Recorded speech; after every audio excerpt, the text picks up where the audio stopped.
ফাসাজাদু ইল্লা ইবলিস, সবাই করলো কিন্তু ইবলিস করলো না। আবা ওয়াস্তাকবার, অস্বীকার করলো এবং অহংকার প্রদর্শন করলো। আল্লাহ তাআলাকে সে যুক্তি তুলে ধরলো, হে আল্লাহ, তুমিই তো মেহেরবানি করে আমাকে আগুনের শিখা থেকে পয়দা করেছো।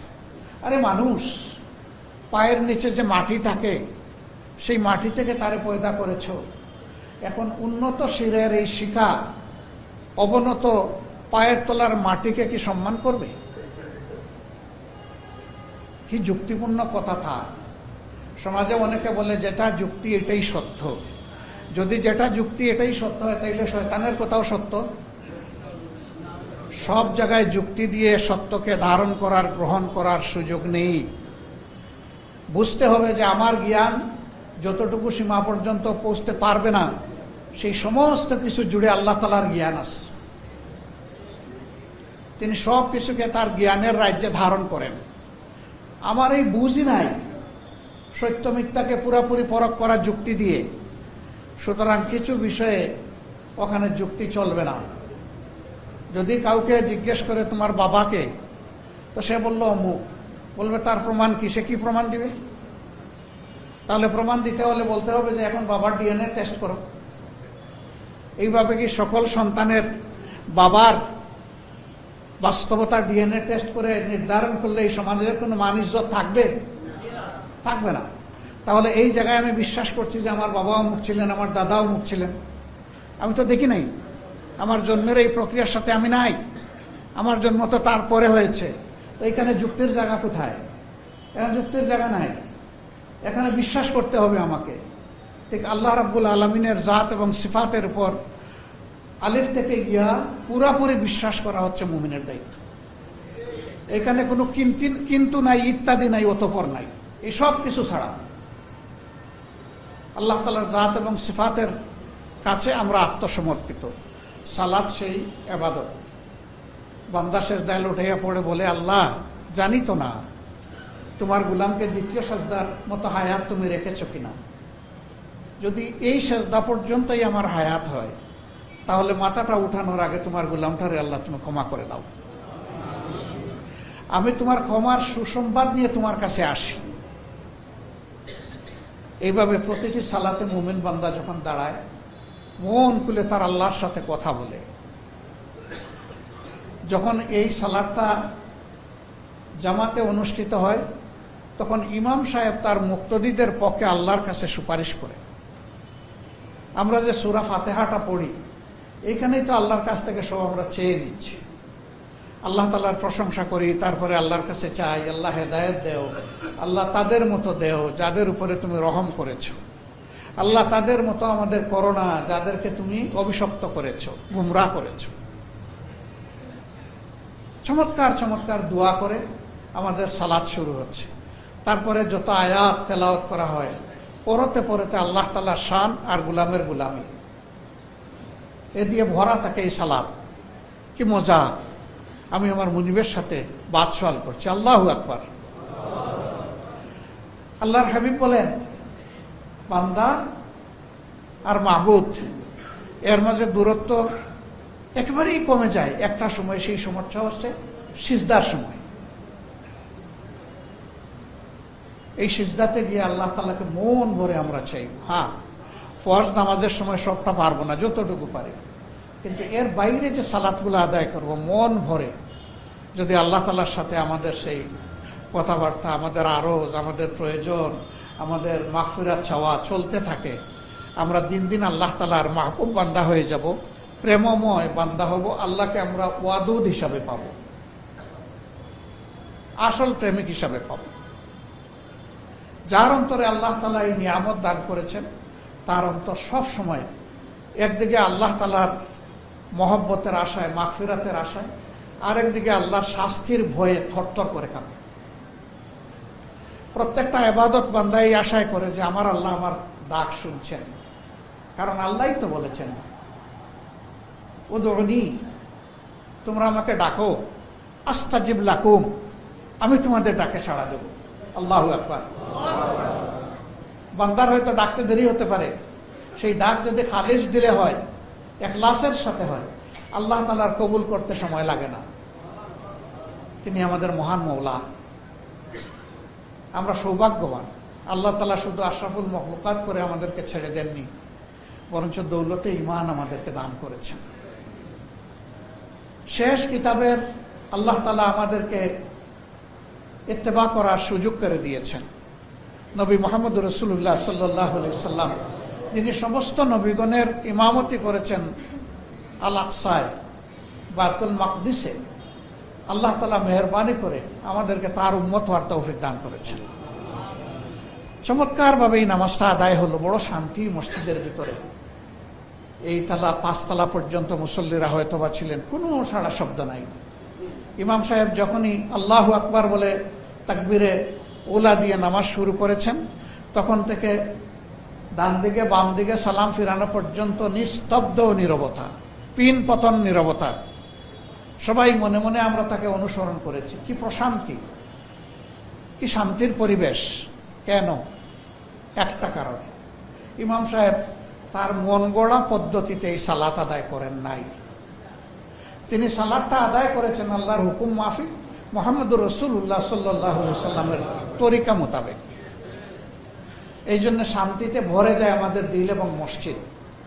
তাহলে আল্লাহর এই যে বিধানটা নামাজের জন্য দেওয়ার কারণে মসজিদের ভিতরে শান্তি আসলো, আল্লাহর কি বিধান আমার সমাজের জন্য নেই? অবশ্যই আছে। কেমন চমৎকার বিধান!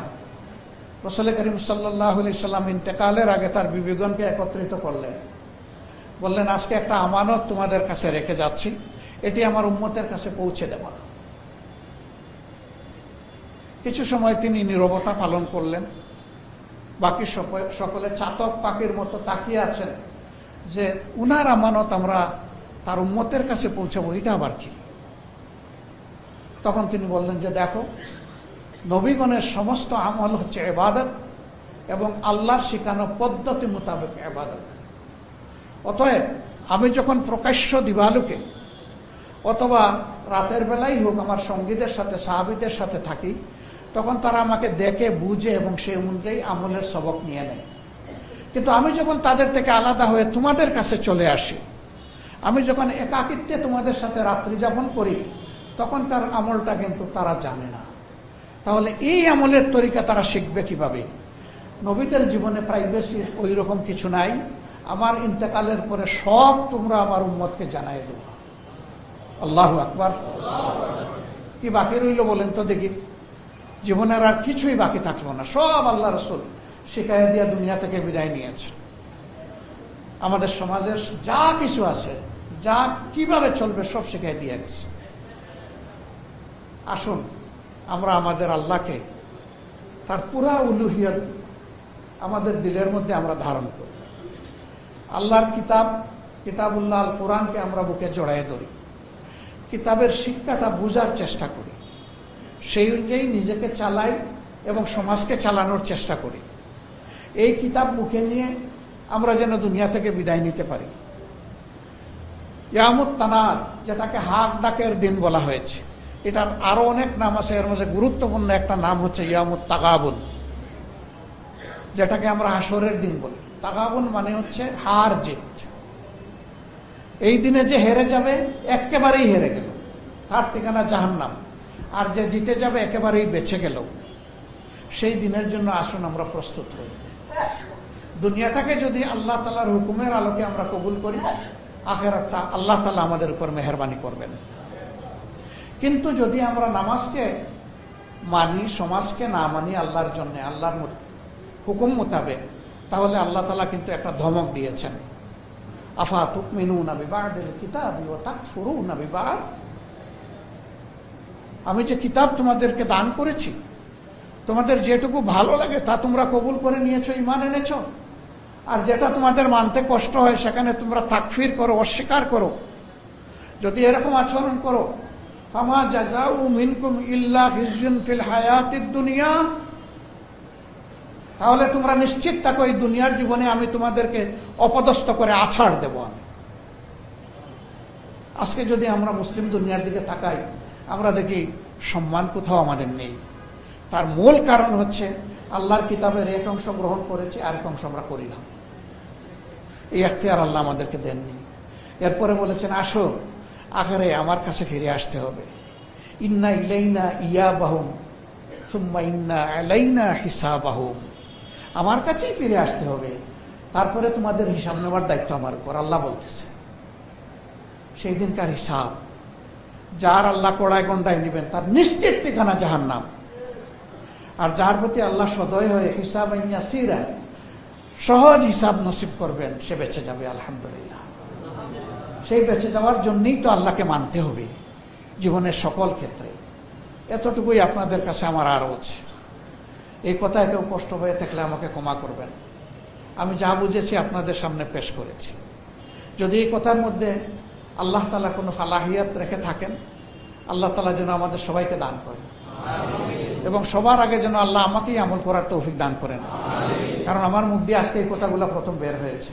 হয়তো এই কথাগুলো বারবার আপনারা শুনেছেন, যাদের মুখ থেকে শুনেছেন আল্লাহ তাআলা তাদের সকলকে আমল করার তৌফিক দান করেন।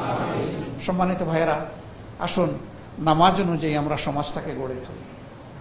আমি শেষ একটা সূরা তেলাওয়াত করে আপনাদের কাছ থেকে আজকের মতো বিদায় নিব।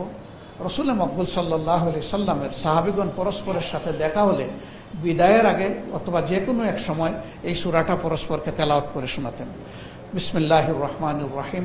ওয়াল আসর ইন্নাল ইনসানা লাফি খুসর ইল্লাল্লাযীনা আমানু ওয়া আমিলুস সালিহাতি ওয়া তাওয়াসাউ বিল হক ওয়া তাওয়াসাউ বিস সবর। সাদাকাল্লাহুল মাওলানাল আযীম। আল্লাহ তাআলা ইরশাদ করছেন, কি বলছেন?